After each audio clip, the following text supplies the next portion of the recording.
वंदे पुरुषोत्तमम।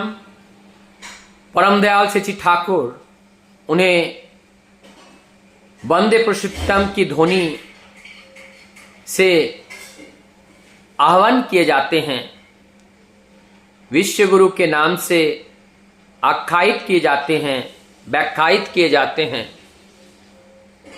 उन्हें पुरुषोत्तम कहकर भक्त लोग संबोधन करते हैं।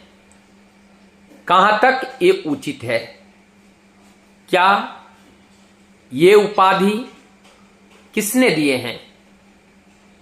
जब इस विषय पर हम लोगों को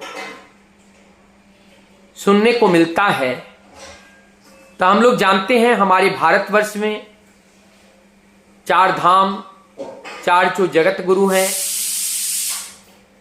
वहां से प्रतिपादित होता है किसी धर्म गुरु के नाम का, उनके समर्थन। इस तरह से जो शंकराचार्य के द्वारा निर्माण किया गया था। परम दयाल श्री ठाकुर का जब विश्व गुरु उत्सव शुरू हुआ, जब इस शुरू के लिए भक्त लोगों ने आयोजन किया, अंग्रेजी 1918 में कुष्टिया में होना था। इस चीज के लिए सभी भक्त लोगों ने एकत्रित होकर पॉम्पलेट छपवाए, चारों ओर प्रचार किए विश्व गुरु के रूप में। परम दयाल श्री ठाकुर जी को यह पता नहीं था। जब उनको ये बात पता चली तब उन्होंने सारे भक्त लोगों के ऊपर अत्यंत क्रोधान्वित हुए और सबको बताएं कि मैंने क्या आप लोगों को बताया कि मैं विश्व गुरु हूं, आप लोग मेरे विश्व गुरु पुरुषोत्तम नाम लिख करके आप लोग प्रचार करो। तब ये विस्मय बोधक चिन्ह यहां पर सभी भक्तजनों के सामने लग गया। इससे उद्धार करने के लिए जब अनंत महाराज का के पास गए ये बातें लेकर के, उन्होंने कहा आप लोग थोड़ा रुक जाओ। काशीपुर में उनका घर है, उनका साधना गृह है। साधना गृह में 5 दिन तक वो समाधिस्थ होकर साधन में मग्न रहे और जब 5 दिन बाद उस गृह से निकल करके आए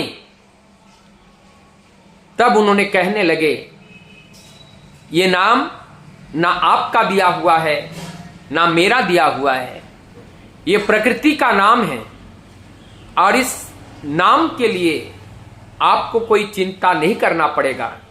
ये नाम प्रकृति के द्वारा स्वयं उपाधि दिया गया है, यानी कि स्वयं पुरुषोत्तम जो ईश्वर है वो ईश्वर ने स्वयं ही इस नाम की जो उपाधि है स्वयं ईश्वर ने ही दिए हैं।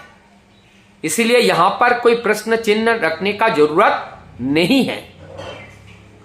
और इस बात को लेकर के भी उस समय जब बात हुआ था, ये चारों मठों की जो मैं बात कर रहा हूं, ये समाचार सब जगह गया, सब जगह जाने गए, विचार किए गए, विमर्श किए गए।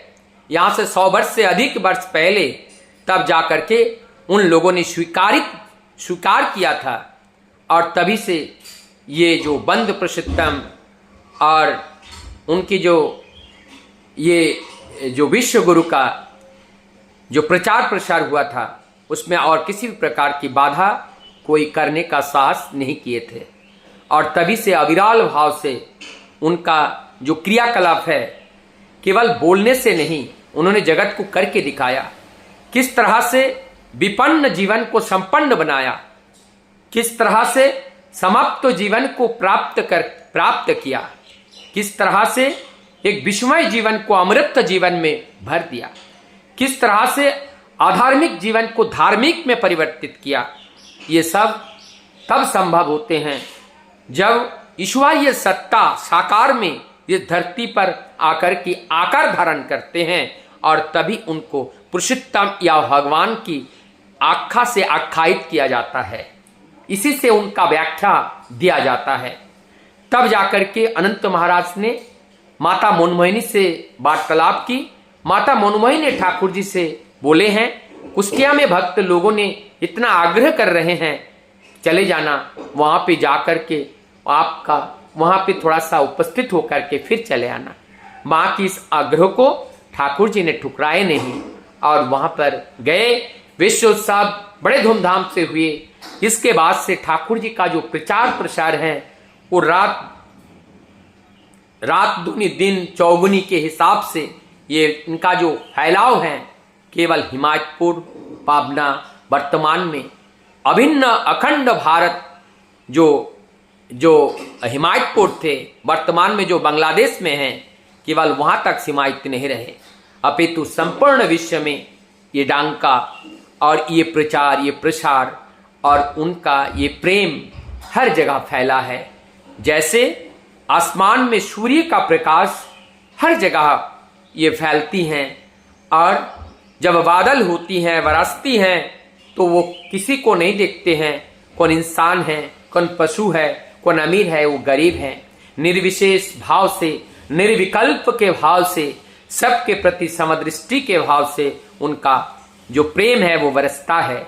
ऐसा ही ठाकुर जी का प्रेम संपूर्ण जगत में बरस रहा है और इसका आनंद सभी लोग पा रहे हैं।